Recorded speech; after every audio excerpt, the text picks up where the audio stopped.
Morning and welcome back to my S ফ্যামিলিতে সবাইকে স্বাগত জানিয়ে আমি সোনালি শুরু করছি আজকের একটি নতুন ব্লগ। আর এই ব্লগটা না গত শুক্রবারের ব্লগ। আর এই ব্লগটা করতে আর পোস্ট করতে একটু লেট হয়ে গেল, কারণ আমি প্রচণ্ড অসুস্থ ছিলাম। আর আমি যাচ্ছি ব্যারাকপুর বাপের বাড়িতে, কারণ ওখানে আমার ছোটোবেলাকার এক বান্ধবীর বিয়েতে নিমন্ত্রণ রক্ষা করতে। তো চলো আমরা সবাই মিলে এখন গড়িয়া স্টেশনে চলে এসেছি। বেজে গিয়েছে 10:30 থেকে 11টা প্রায়। তার মধ্যে প্রচণ্ড গরম, চারিদিকে লু বইছে প্রায়। রোদের তো অবস্থা দেখে বুঝতেই পারলে। আর আমার মেয়ে একটা শেডের নিচে বসে একটুখানি ঘুগনি মুড়ি খেয়ে নিল, যেহেতু ওটার ফেভারিট, ও খাবেই। তো লোকজনও দেখেছিলে কীরকমভাবে শেডের নিচে দাঁড়িয়েছিল। তো চলো আমরা চলে এসেছি শিয়ালদায়। শিয়ালদা থেকে এবারে অভিজিৎ আমাদেরকে ট্রেনে তুলে দিয়ে ওর ডিউটি চলে যাবে, আর আমরা ব্যারাকপুর চলে যাব আমি আর মেয়ে। তো চলো এবার শিয়ালদায় নেমে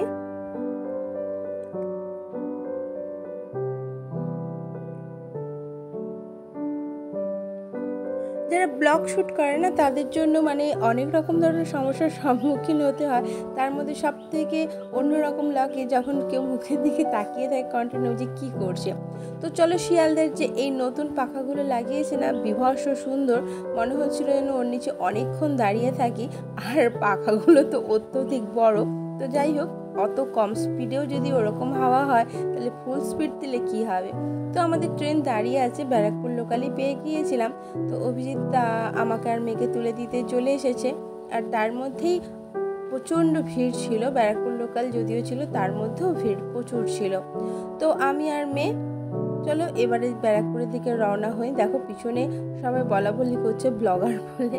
তো দেখো আমি আর মেয়ে ট্রেনে উঠে পড়েছি, অভিজিৎ ডিউটিতে চলে গেছে।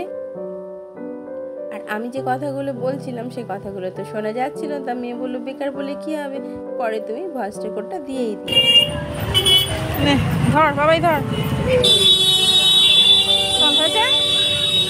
চলে গো।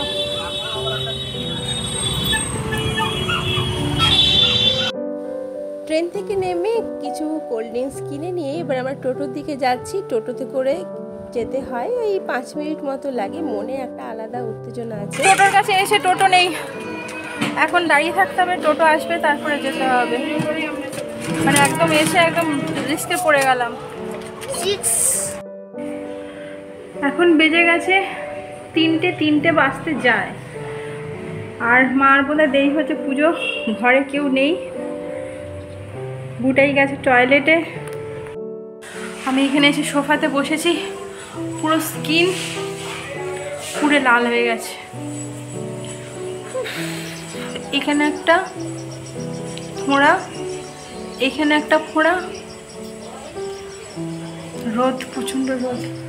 আর ব্যাক সাইডে এখানে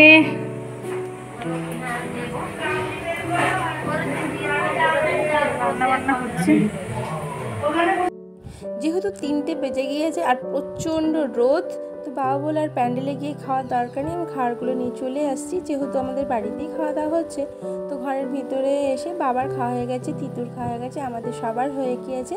তো তিতু ওপাশের দিকে রান্নার মশলাগুলো ওদের জন্য রেডি করে দিচ্ছে, আর মা ওখানে বিড়ালের জন্য খাবার মারছে। তারপরে চলে এসেছে বৌদি তিতুর আইব্রো করতে। তো সন্ধ্যের সময় সাজগোজ করে একেবারে প্যান্ডেলে হাজির, যেহেতু আজকে ছিল হেলদি।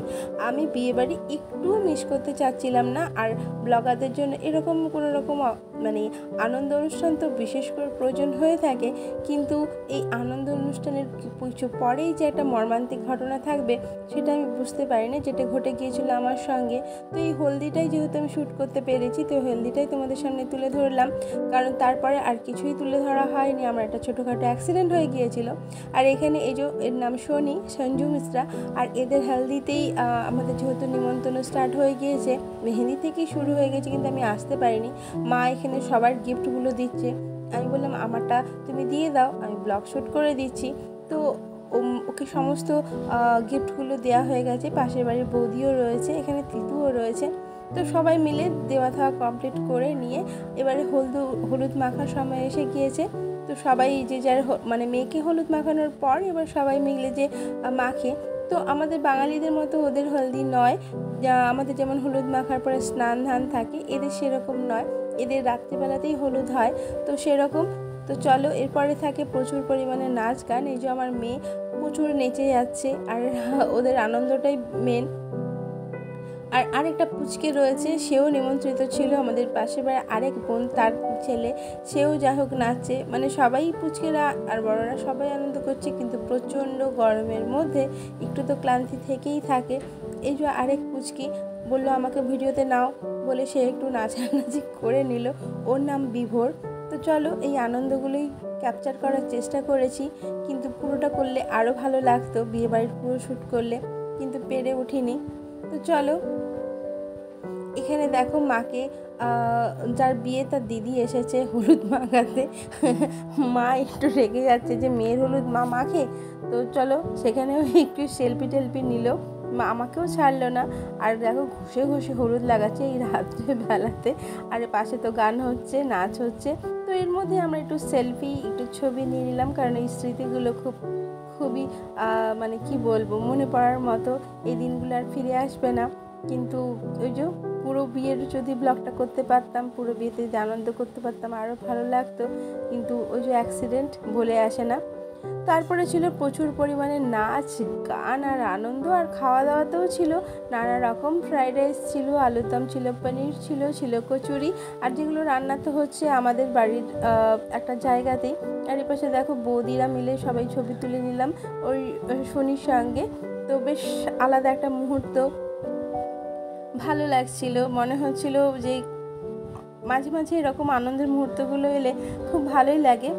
আনন্দ কার না ভালো লাগে, কিন্তু ওই যে পুরো বিছানায় শয্যাশায়ী হয়ে গেলাম, আর কিছুই ক্যাপচার করতে পারলাম না, আর তুলে ধরতেও পারলাম না। তো গানগুলো তোমাদের সঙ্গে শেয়ার করতে পারলাম না, কেন পারলাম না তোমরা সেটা জানো, একটু বুঝে নিও কী কী গান হচ্ছে। আর চলো, একটু নাচা গানা আমিও করে নিলাম শেষকালে, অন্য লোকের হাতে মোবাইলটা ধরিয়ে দিয়ে।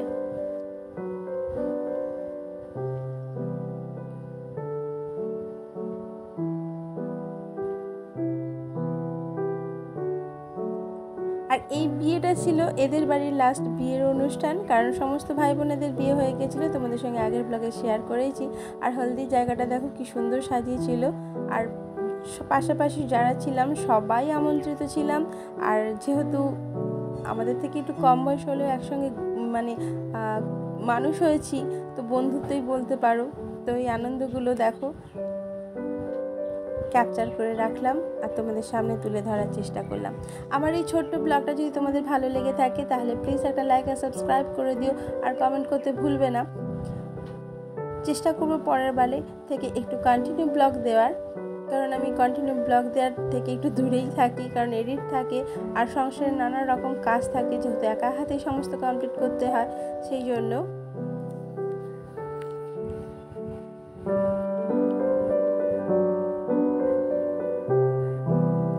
আনন্দ অনুষ্ঠানের পর এবার পরের দিন ছিল বিয়ের বাড়ির দিন সাজগোজ সবই সুন্দরভাবে হয়েছিল, কিন্তু গাড়ি এসে যেহেতু দাঁড়িয়েছিল, গাড়িতে উঠবো এরকম টাইমে আমি পড়ে যাই, এবং পড়ে গিয়ে আমার কানপাটি প্রচুর পরিমাণে আঘাত লাগে, এবং মানে মারাত্মক ক্ষতিগ্রস্ত হয়ে পড়ি আমি।